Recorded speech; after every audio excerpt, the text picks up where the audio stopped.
25 मार्च 2021 के the Hindu analysis में मैं प्रशांत मावानी आप सभी का बहुत बहुत हार्दिक रूप से स्वागत करता हूं। विलियम जेम्स ने कहा है, it is our attitude. Attitude यानी कि हमारा जो रवैया है। It is our attitude at the beginning of a difficult task which more than anything else will affect its successful outcome. आपका रवैया जो है वो आपके सक्सेस को तय करता है। इट्स अबाउट बीइंग पॉजिटिव और नेगेटिव। एक ही इंसान को अगर आप दो ग्लास दिखाएं, एक जिसमें पानी जो है वो 50% अगर भरा हुआ है, तो एक व्यक्ति के लिए ये एक आधा ग्लास है, एक आधा भरा हुआ ग्लास है, एक व्यक्ति के लिए ये आधा खाली ग्लास है। तो you see, it's all about our attitude. आज हमारे टेबल के ऊपर दो इंटरेस्टिंग आर्टिकल्स हैं। जीएम क्रॉप्स के साथ जुड़े हुए ये दो आर्टिकल्स हैं। पानी के ऊपर लिखा गया एक बहुत ही इंपॉर्टेंट आर्टिकल है, और फिर इंडिया श्रीलंका के बारे में बात करेंगे। उससे पहले डियर फ्रेंड्स, अगर आप यूपीएससी की प्रिपरेशन कर रहे हैं तो स्टडी IQ लेकर आया है कंप्लीट ऑनलाइन स्मार्ट कोर्स के interesting features, subjects, demo videos, ये सारी चीज़ों के बारे में correct, factual, to the point information के लिए या तो हमारी वेबसाइट को विजिट करें या फिर हमारे मोबाइल ऐप को डाउनलोड करें। आज के लेक्चर की PDF को डाउनलोड करने के लिए check out my Telegram channel. You can follow me on Facebook as well. कल जो मैंने आपको प्रश्न पूछे थे उनके आंसर्स आपकी स्क्रीन के ऊपर हैं। एक है मध्य प्रदेश उत्तर प्रदेश, विरचौ बायोटेक, और काबूस बिन साइद अल साइद ये सुल्तान ऑफ ओमान है। आज का पहला प्रश्न, 23 मार्च को पाकिस्तान किस दिन के तौर पर सेलिब्रेट करता है? सऊदी अरेबिया देश के कैपिटल का नाम क्या है? हाल ही में श्रीलंका ने एक देश के साथ $1.5 बिलियन की करेंसी स्वैप डील फाइनल की है। इस देश का नाम बताइए। आज का पहला topic, GM crops, times of India का ये एक इंटरेस्टिंग आर्टिकल है। आई एम श्योर आपने बीटी कॉटन के बारे में सुना होगा। जेनेटिकली मॉडिफाइड या फिर बीटी, बायोटेक्नोलॉजिकल कॉटन जिसको कहते हैं, बायोटेक कॉटन। तो ये जो एक कॉटन की वैरायटी है, इसकी खेती बाड़ी हमारे देश में पिछले लगभग 2 दशक से हो रही है। आज से 19 साल पहले बीटी कॉटन को रेगुलेटरी अप्रूवल यानी कि एक हरी झंडी दिखाई थी सरकार ने कि हमारे किसान जो हैं वो बीटी कॉटन को या फिर बीटी कॉटन की खेती बाड़ी हमारे देश में कर सकते हैं। दूसरा जो एक इंटरेस्टिंग फैक्ट मैं चाहता हूं कि आप इसको याद रखें, वो ये है कि हमारे देश में फ़िलहाल एक ही ऐसा जीएम क्रॉप है जिसको ग्रीन सिग्नल मिला है, दैट इज़ बीटी कॉटन। आपने आई एम श्योर सुना होगा कि दुनिया के बहुत सारे अलग अलग देश में अलग अलग प्रकार के बीटी क्रॉप्स जो हैं या फिर जीएम क्रॉप्स को ग्रीन सिग्नल मिला है। सबसे ज़्यादा जिस देश की बात होती है वो है यूएसए। फॉर एग्जांपल यूएसए में सबसे ज़्यादा as far as I know एक खाने पीने की चीज़ का जो कंजम्पशन होता है दैट इज़ कॉर्न, राइट। तो कॉर्न जो है वहाँ पर एक लंबे टाइम से जीएम कॉर्न या फिर बीटी कॉर्न जो है वो अवेलेबल हैं।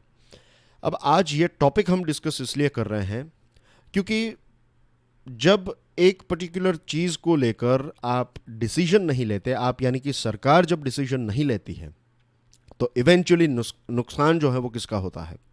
देश का और किसानों का।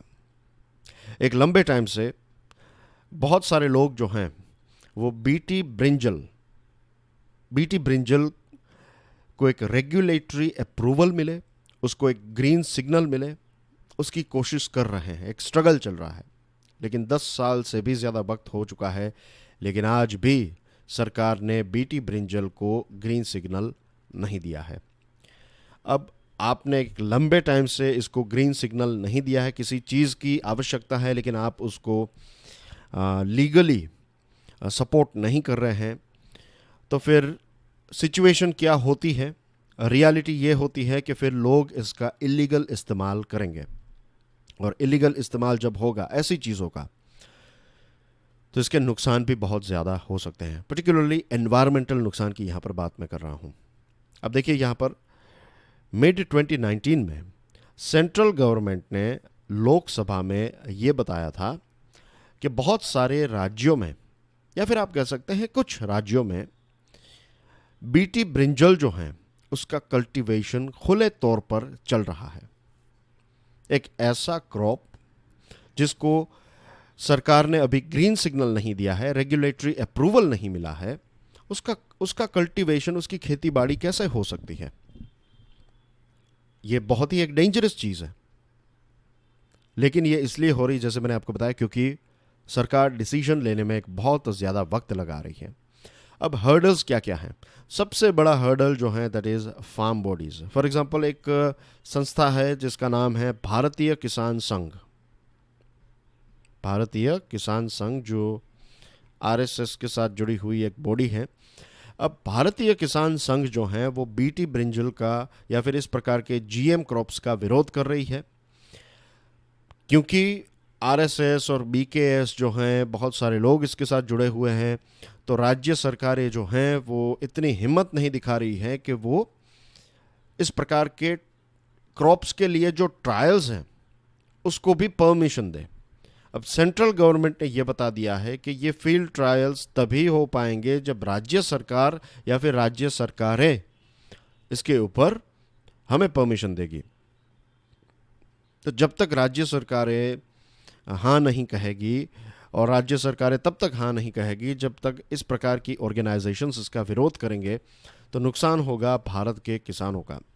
तो बीटी कॉटन अगर हमारे देश में अवेलेबल हैं और इसको रेगुलेटरी अप्रूवल मिला है, इसका मतलब है कि हमने कुछ प्रोसेसेस कंप्लीट की होगी। हमारे पास कुछ ऐसी ऑर्गेनाइजेशंस होगी जो इन सारी चीज़ों को अच्छी तरीके से देखेगी। साइंटिस्ट होंगे जो कहेंगे कि क्या सही है, क्या गलत है, स्टैंडर्ड ऑपरेटिंग प्रोसीजर एक्सेट्रा। तो यही चीज़ हम दूसरे क्रॉप्स के साथ भी डेफिनेटली कर सकते हैं, लेकिन उसके लिए ट्रायल्स तो हों। एक और चीज़ जो सरकार को समझनी चाहिए वो ये है कि जेनेटिकली मॉडिफाइड क्रॉप जो है ये भी एक फार्म रिफॉर्म्स का पार्ट है। ये एक दूसरा आर्टिकल है, ये टाइम्स ऑफ इंडिया का आर्टिकल्स है, हर्डल्स अगेन। तो इसमें जो सबसे इंपॉर्टेंट स्टेटमेंट है वो ये भी है कि GM is also part of farm reforms. और हमारे देश में एक बॉडी है जिसका नाम है जेनेटिक इंजीनियरिंग अप्रेजल कमिटी। अब जीईएसी ने ये जो बीटी ब्रिंजल हैं इसके बायो सेफ्टी फील्ड ट्रायल्स के लिए दो ऐसे वर्जन्स हैं, राइट। दो बीटी ब्रिंजल की वैरायटीज़ हैं जिनके ट्रायल्स के लिए 8 राज्यों को परमिशन दी है। और मज़े की बात यह भी है कि ये जो दो बीटी ब्रिंजल की वैरायटी है ये इंडिजीनियस है, ये हमने ही डेवलप की है। ये दूसरे देशों की सीड्स का या फिर उनकी टेक्नोलॉजी का इस्तेमाल हम यहाँ पर नहीं कर रहे हैं। और आप समझ सकते हैं कि ट्रायल के बिना जो है इसका कॉमर्शियल रिलीज़ नहीं हो सकता। लेकिन आप ट्रायल ही नहीं होने दे रहे हैं तो फिर ये सही है, गलत है, अच्छा है, बुरा है, वो हम कैसे तय करेंगे? Field trials will help government, scientists, seed companies and farmers transparently assess the claims of transgenic crops, repealing pests and boosting productivity। ये जो ट्रांसजेनिक क्रॉप्स हैं, जीएम क्रॉप्स हैं, उसके बारे में ये बताया जाता है कि इसके 2 फ़ायदे हैं। पहला तो यह है कि ये जो कीट होते हैं उससे कोई नुकसान नहीं होता है, और दूसरी चीज़ जो है वो ये है कि इससे प्रोडक्टिविटी इंक्रीज़ होती है। तो ये 2 चीज़ें सही है या गलत है ये तभी तय हो पाएगा जब इसके फील्ड ट्रायल्स होंगे। तो इसमें गवर्नमेंट, जो वैज्ञानिक हैं, जो सीड बनाने वाली कंपनीज हैं, जो किसान हैं, हर किसी का फ़ायदा जो है वो इसके साथ जुड़ा हुआ है कि हम इसकी फील्ड ट्रायल्स को परमिशन दें। एक ऐसा वक्त भी आएगा जब सर्कमस्टेंसेस इस प्रकार के हो जाएंगे कि हमें जीएम क्रॉप्स का इस्तेमाल करना ही पड़ेगा। क्लाइमेट चेंज और दूसरी जो चीज़ें हो रही हैं, तो ऐसा वक्त आ सकता है कि जब हमारे पास कोई और ऑप्शन नहीं होगा और उस टाइम पर हमें जीएम क्रॉप्स को अडॉप्ट करना ही पड़ेगा। उस टाइम पर सबसे बड़ा नुकसान होगा हमारे देश की बायोटेक कंपनीज का, क्योंकि दुनिया के दूसरे देश जो हैं, खास करके डेवलप्ड देशों में ये सारे ट्रायल्स चलते रहते हैं। वो दुनिया के दूसरे डेवलपिंग कंट्रीज़ में भी ये ट्रायल्स कर रहे हैं। तो ये सारी कंपनीज जो हैं या फिर डेवलप्ड देशों की जो कंपनीज हैं उनका टेक्नोलॉजी वाइज, ट्रायल वाइज एक अपर हैंड हो जाएगा। और हमारे यहाँ पर तो परमिशन ही नहीं है। तो फिर जब ऐसी सिचुएशन आएगी जब हमारे पास कोई ऑप्शन नहीं होगा, हमें जीएम क्रॉप्स को अडॉप्ट करना ही पड़ेगा, तो उस टाइम पर ये जो दाने हैं, जो सीड्स हैं, वो हमें फॉरेन बायोटेक कंपनीज़ के ही खरीदने पड़ेंगे। तो उसमें भी सबसे ज़्यादा पैसे कौन कमाएगा? ये फॉरेन बायोटेक कंपनीज़। हमारी कैपेसिटी होने के बावजूद भी हम चुप बैठकर एक जगह पर से चीज़ों को देखना होगा। आज हमारे देश में 42% वर्कफोर्स ऐसी है जो खेती बाड़ी के साथ जुड़ी हुई है और उनका जो main source of income means ये खेती बाड़ी के साथ जुड़ी हुई है, लेकिन 42% ऐसे हैं जो सब्सिस्टेंस इनकम यानी कि बस अपना गुजारा चल रहा है, कोई तरक्की नहीं होगी। You will earn let's say 5,000 rupees per month, तो इसमें आप बस सर्वाइव कर पाएंगे, आप अपने बच्चों को अच्छा एजुकेशन, अच्छी हेल्थ, ये सारी फैसिलिटीज़ प्रोवाइड नहीं कर पाएंगे। तो ये स्टेटमेंट सही है कि India will pay a heavy price for the populism in their name that chokes reforms to infuse technology, capital, private trade in agriculture. इसकी एक बहुत बड़ी कीमत हमारे देश को चुकानी पड़ेगी, क्योंकि हम टेक्नोलॉजी, कैपिटल और प्राइवेट ट्रेड को एग्रीकल्चर में एक्सपांड होने से रोक रहे हैं। Moving on to next topic, water the looming frontier. एक बहुत ही इम्पोर्टेंट आर्टिकल है ये। नीति आयोग और वाटर एड का ये कहना है कि ओवर 70% भारत का जो सरफेस और ग्राउंड वाटर हैं, 70% जितने सोर्सेस जो हैं वो कंटामिनेटेड हो गए हैं, पोल्यूटेड हो गए हैं। और ये सारी की सारी चीज़ें इसलिए हो रही हैं बिकॉज ऑफ ह्यूमन बीइंग्स। हम क्या कर रहे हैं, हम सारी चीज़ों को ट्रीट, ये पानी जो है इसका इस्तेमाल करते हैं और ट्रीट किए बिना ही जो हम नेचुरल सोर्सेस हैं उसमें डंप कर देते हैं। इसकी वजह से वायरस के स्प्रेड होने के चांसेस जो हैं वो काफ़ी बढ़ जाते हैं। हम एनिमल्स को एक जगह पर रखते हैं, जो एनिमल हस्बेंड्री की जो प्रैक्टिसेस हैं वो भी कुछ इस प्रकार की हैं कि एक आर्टिफिशियल एनवायरनमेंट में एनिमल्स को रखा जाता है और उसकी वजह से जो वायरसेस हैं उनके नए म्यूटेशंस, उनके नए वर्जन्स, वेरिएंट्स जो हैं वो भी पैदा हो सकते हैं। ज़ूनोटिक डिजीज़ के बारे में इससे पहले भी हमने बातचीत की थी कि कैसे कुछ वायरसेस जो हैं वो नेचुरली बहुत सारे एनिमल्स में होते हैं, राइट, लेकिन वो ह्यूमन बींग्स तक नहीं पहुंच पाते क्योंकि बहुत सारे बीच में लेयर्स हैं, दूसरे भी एनिमल्स हैं या फिर दूसरे इंसेक्ट्स हैं, लिविंग ऑर्गेनिजम्स हैं। लेकिन जब वो लेयर्स टूट जाते हैं, कुछ ऐसी स्पीसीज जब एक्सटिंक्ट हो जाती है, उसके बाद ये वायरसेस जो हैं वो ह्यूमन वर्ल्ड में एंटर हो जाते हैं। हमने कई सारे ऐसे वायरसेस के जन्म को भी देखा है, जिसमें सार्स, इबोला, हैंता वायरस हैं, मंकी पॉक्स हैं, लाइम डिजीज़ हैं और कोरोना वायरस जो हैं सार्स CoV-2, ये भी एक ज़ूनोटिक डिजीज़ ही है। एक दूसरी जो इंटरेस्टिंग चीज़ हमें interesting I am talking about कि एक बहुत ही डेंजरस चीज़ जो हमें नज़र आ रही है वो ये है कि इंग्लैंड, वेल्स और स्कॉटलैंड, यूके के ये 3 ऐसे राज्य हैं, किंगडम हैं, जहाँ पर वेस्ट वाटर सैंपल्स में से सार्स CoV-2 मिला है। और यूनिवर्सिटी ऑफ स्टर्लिंग है स्कॉटलैंड में, वो ये कहती हैं कि सार्स CoV-2 वायरस जो हैं ये सीवेज वाटर से भी स्प्रेड हो सकता है।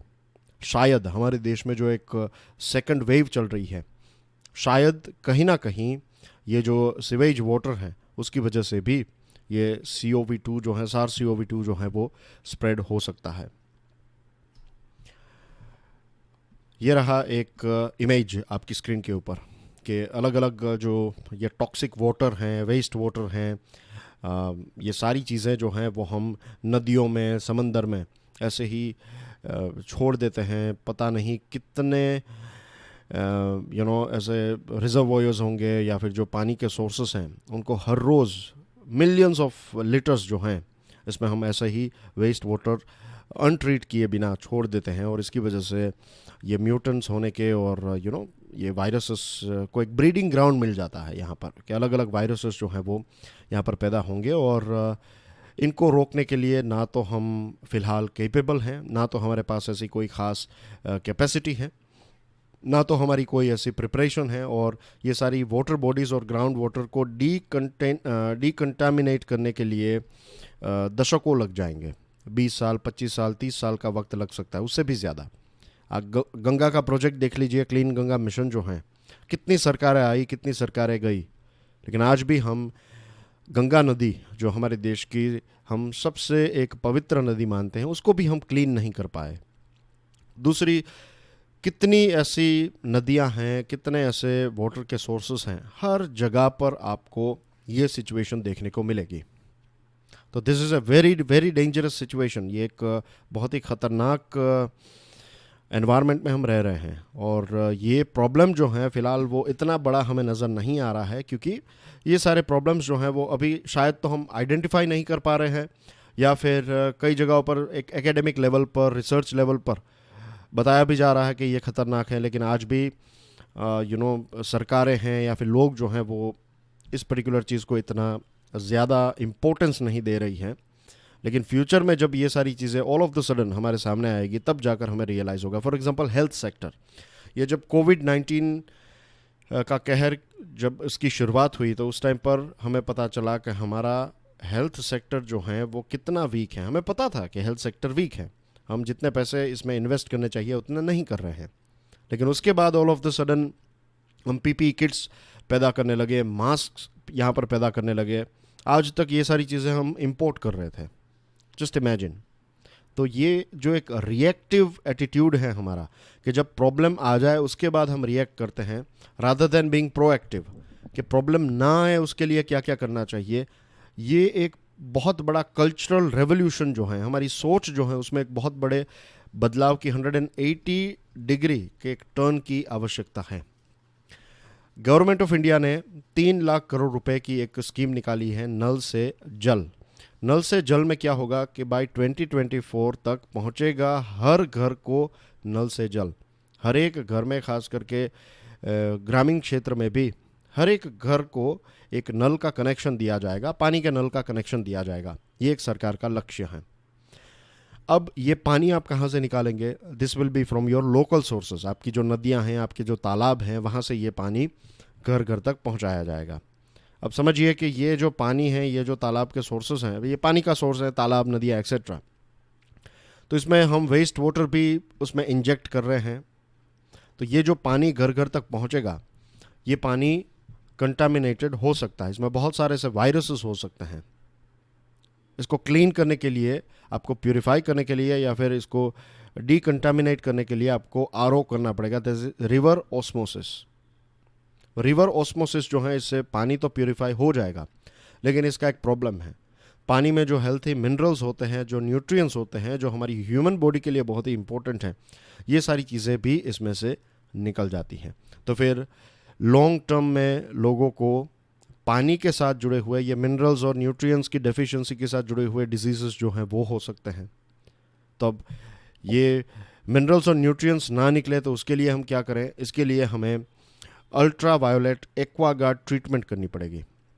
इससे वायरस जो हैं ये न्यूट्रलाइज हो जाएंगे, लेकिन फिर जो केमिकल्स हैं वो इसमें से नहीं निकल सकेंगे। तो यू सी कि हमें या तो हम आरओ करें, तो आरओ में मिनरल्स और न्यूट्रिएंट्स चले जाएंगे। दूसरी तरफ अगर हम ये मिनरल्स और न्यूट्रिएंट्स को बचाने की कोशिश करें, तो we have to use this ultra violet Aquaguard treatment. तो इसकी वजह से वायरस तो मर जाएगा, लेकिन फिर ये बहुत ही कॉस्टली चीज़ हो जाएगी। तो इसका ये कोई लॉजिकल या फिर साइंटिफिक सॉल्यूशन है ही नहीं।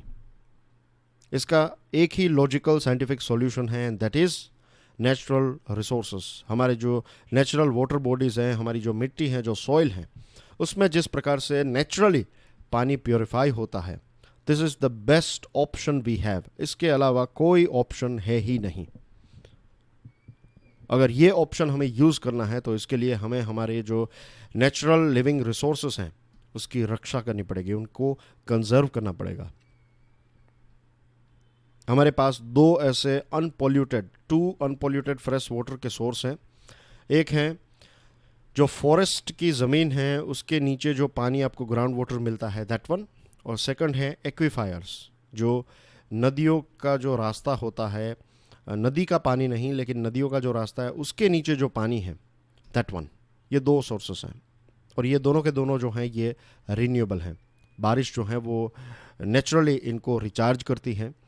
और ग्राउंड वाटर की बात करें तो दुनिया में सबसे ज़्यादा, अगर आप बड़े देशों को देखें तो you will be surprised to know कि यूएसए और चाइना दोनों मिलकर जितना ग्राउंड वाटर इस्तेमाल नहीं करते हैं, उतना ग्राउंड वाटर भारत अकेला इस्तेमाल करता है। यूएसए और चाइना मिलकर जितना ग्राउंड वाटर इस्तेमाल नहीं करते, उतना ग्राउंड वाटर का इस्तेमाल जो है वो भारत करता है।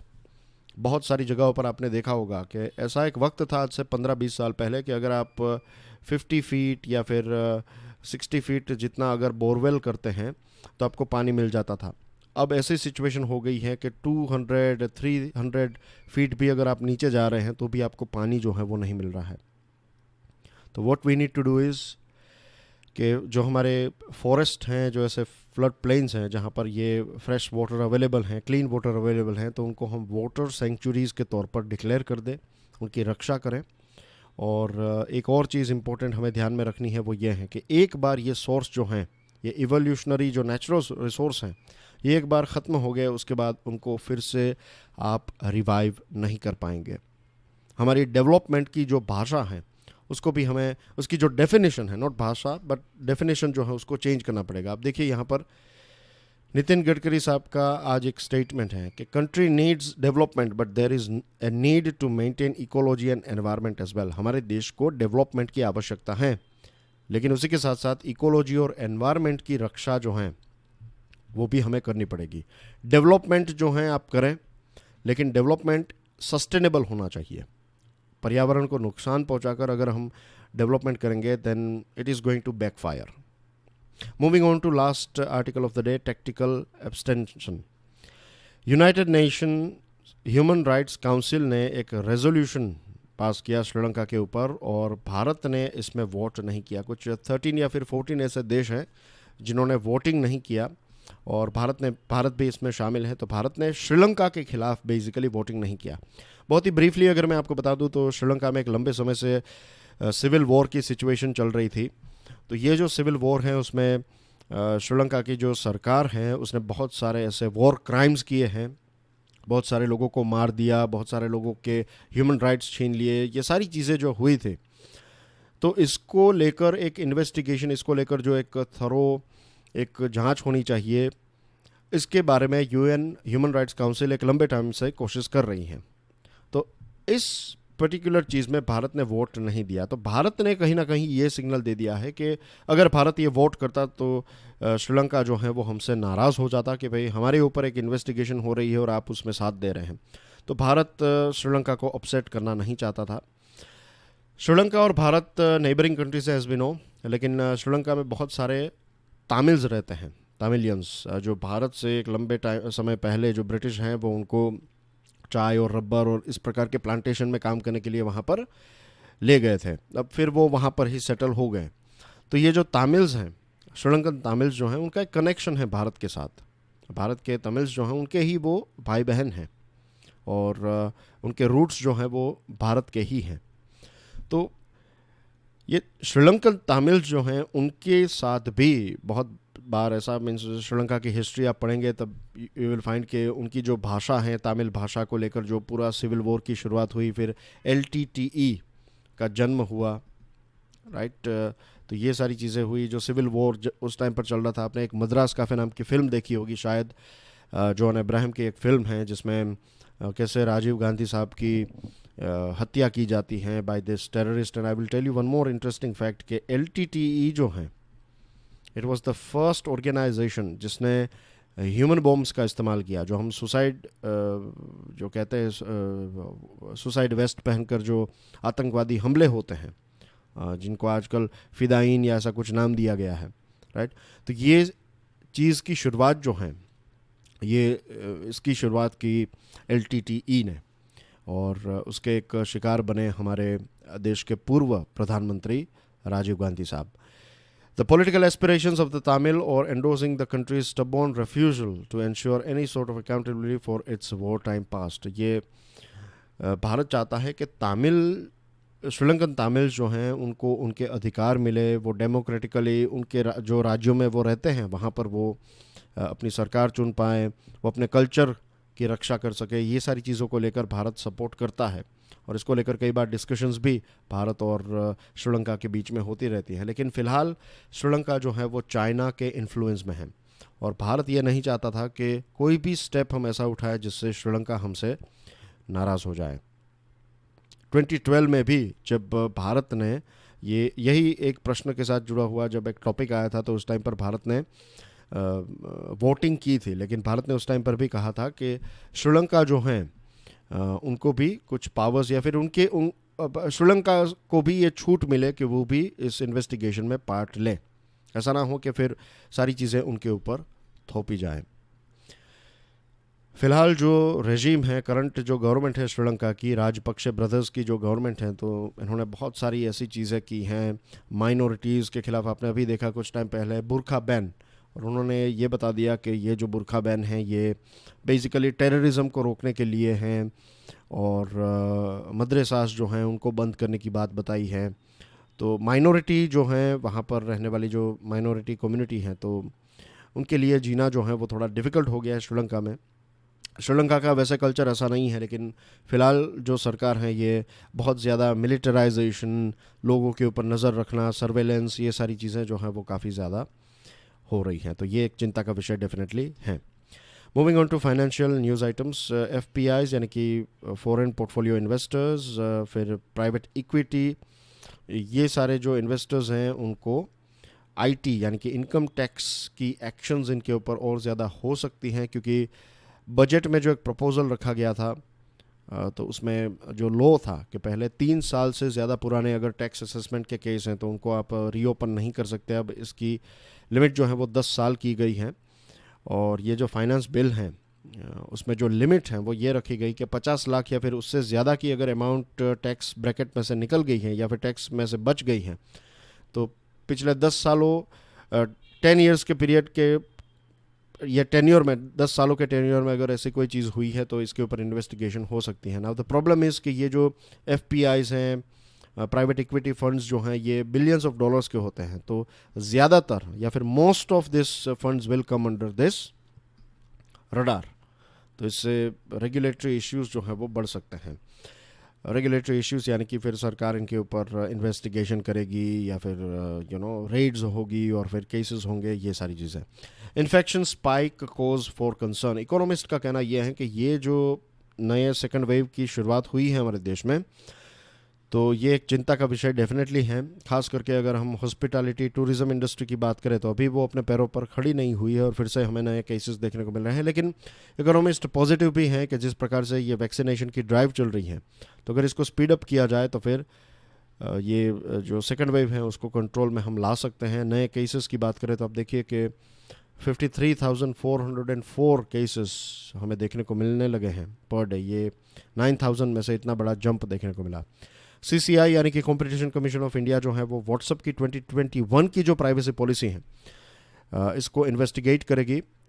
CCI का कहना यह है कि व्हाट्सएप जिस प्रकार से फेसबुक के साथ सारा डेटा शेयर करने की बात अपनी नई पॉलिसी में लेकर आया है, तो ये आपको, अगर आप व्हाट्सएप ने यह कहा था कि अगर आप इसमें एग्री नहीं करते तो आप डिलीट कर दीजिए व्हाट्सएप को। If you have to use WhatsApp तो आपको ये पॉलिसी को मानना ही पड़ेगा।